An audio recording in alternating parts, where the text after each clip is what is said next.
Right now, in continuing this conversation, we're pleased to be joined by Tyler Dennis, who is the PGA Tour EVP and President. Tyler, thank you for taking the time to join us in this. I know the question is going to seem simple, but I think it's important to start here. Why did the PGA Tour do this? Yeah, well, thanks, guys, and great to be with you here from the RBC Heritage. It's going to be a great week here. Yeah, I've been listening to you guys talk, and we could not be more excited about this reimagined FedEx Cup Fall that we've announced.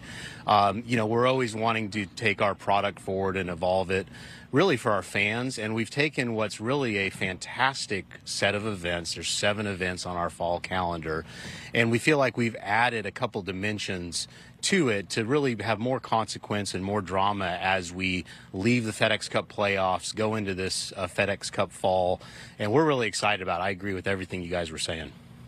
Early reaction from the players that you've spoken to. We just heard from Kira K. Dixon that there was a PAC meeting yesterday there at Hilton Head, but among players you've spoken to, what are you hearing?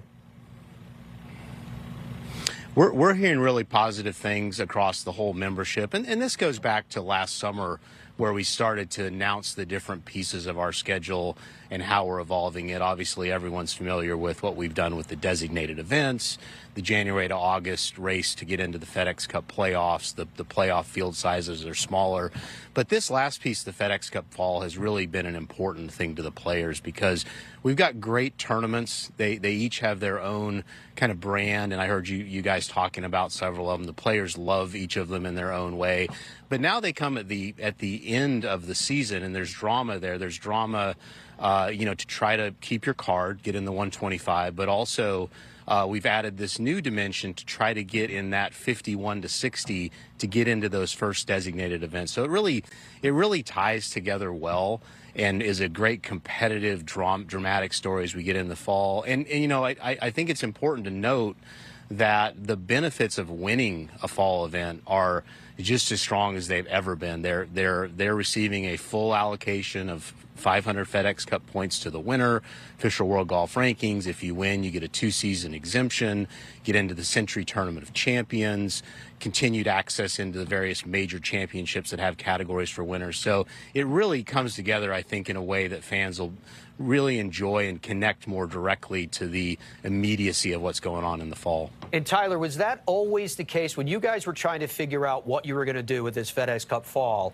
Was it always your commitment to say, no, we're going to treat this with the same weight, the same rewards, the same benefits as we would any other PGA Tour event? How did that evolve? Absolutely. I mean, that was core to what we thought, and the FedEx Cup has been such a success over all the years it's been played, and each and every tournament is a great event. There's the local community aspect to it. There's our fantastic title sponsors, but at the heart of it, they're very strong events, and winning any PGA Tour event is a huge accomplishment. So we wanted to keep that and really keep the great success we've had in the fall, going all the way back to 2012 when we shifted to the non-calendar year season, but shift back to a calendar year and take that great thing we built and make it even more exciting for fans. So in the fall now, you've got all the great elements that we've built the last 10 plus years, but you've also now got this exciting competitive storyline.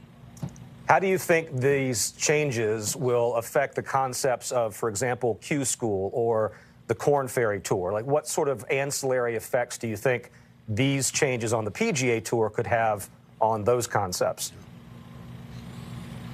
Yeah, so if you think about it, when we shifted back to the calendar year on the PGA Tour, we had to also shift the other pathways to get onto the tour, and we've spent a lot of time thinking about that. And so first and foremost, we have a great partner in the DP World Tour.